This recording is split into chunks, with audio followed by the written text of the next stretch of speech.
Unified. Week 14, Chapter 14. Manifesting Perfect Health. During your quiet periods each day, remember that it is your own self, your higher self, with whom you are communicating. There are many forms of life beyond your senses, and some are quite aware and feeding you guidance. Others are busy bodies that delight in your attention. Their communication may or may not be helpful. The chances are very good that it would be useless for you, if not harmful. That isn't because those souls are trying to be intentionally misleading or mischievous. They simply do not have the awareness to help. Therefore, you must always follow the procedures exactly for your quiet period. Always unify with God, always clear your aura of any uninvited influences, always close your aura to all except your higher self. Always have your higher self signal. These safeguards are essential. There is no shortcut. You also need to remember not to add to this course. Don't anticipate and don't feel that you're ready for more specific creating formulas. Safety first is always your consideration. It is only time. Take each lesson as it is given. Gradually, you have come a long way. You now feel comfortable with the concepts of your divinity, your perfection, and your holiness. You now grasp the reality of your oneness with everyone and everything. You now understand how you are a creator and how you are constantly creating your experiences with your thoughts. You now appreciate the difference in the quality of your experiences, the quality of life, when your thoughts are in tune with and the same as God's thought. Whenever you experience pain, you know your thoughts need correction. There can be no pain with God's thought. Only His qualities are manifested with His thought. God is not pain. He knows of no such experience. Pain is your very own manifestation. Medical science is finally appreciating the power of our thoughts on our health. Evidence is overwhelming now. People have cured the incurable by thinking themselves perfectly healthy and believing it.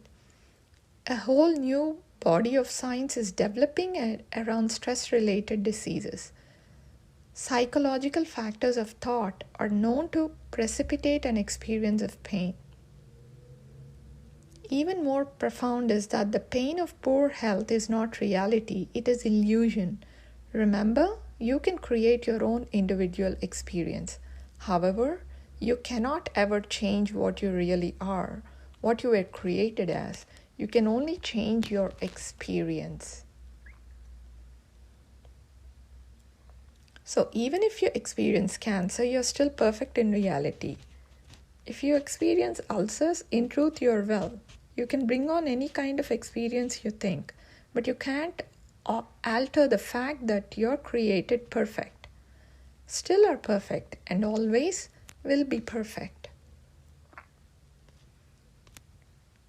While this is a fact, the problem has gone unnoticed because the correction of your thoughts to your health isn't so obvious. No one thinks, I want to experience cancer, or I want to be blind, or I think I'll get a cold this week. Of course, those thoughts are very powerful and would indeed affect your health. But the type of thoughts that deny your perfect health are usually not so obvious. One very common thought that produces ill health is the grudge. You believe someone has hurt you, so you hold a grudge. This thought stops the flow of your life force. Love is your life force. When you hold a grudge, you intentionally stop love. Another such thought is fear of something. Again, any fear cuts off love. Fear is simply your denial that you're perfect and a denial of the fact that nothing can change your perfection. Somehow you have manufactured the idea that something can bite into your perfection and can change you for the worse. This unfounded fear denies the life force of love. The life force of love always recognizes your perfection.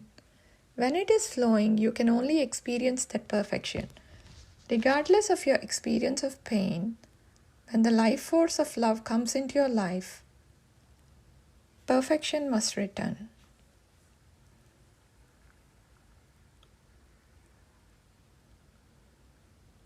Any thought that is not one with God's thought is a potential for pain.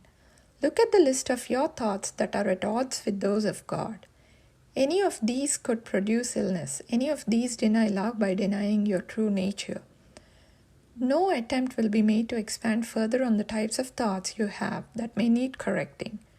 You know what they are. They inhibit your flow of love. Weeks ago, you asked your higher self for input on some of those thoughts. You now have a good beginning. That list is not complete, but you have the tools to expand it. Today, write a creating formula for perfect health. Use your quiet period to expand on your list of thoughts that can inhibit your perfect health. Freely use your yes and no signals to verify your communication with your higher self. Use them to check your formula and to check your inhibiting thoughts. As with last week, become very familiar with the formula for perfect health. Say it each day with love and confidence. It is true.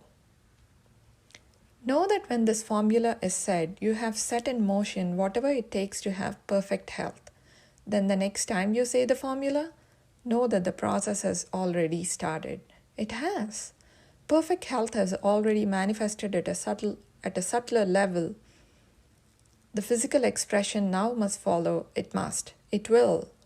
Therefore, never repeat the formula because you think nothing has happened, so you did better do another. Rather, repeat the formula to add push to what has already been started. Tomorrow, pick out some health problem you experience. Use your quiet period to find out from your higher self what thoughts need correcting. Then write out a creating formula. Say this formula this week along with the formula for perfect health. Starting now, however, you need not repeat the whole formula if this one immediately follows the formula for perfect health. Repeat only those sections that are different. Claim and accept, thoughts with, thanks, and then Amen. Expect to notice strides towards perfect health this week. It is your divine heritage. You are returning to the truth of your perfection. Here is one small reminder. Don't forget to send love to anyone and anything that occurs to you. Close your aura to all except your higher self whenever you go into crowds or any negativity. Continue to clear your aura of uninvited influences. Go to sleep with the thoughts of unification one night and with thoughts of love and forgiveness the next night. End of chapter 14.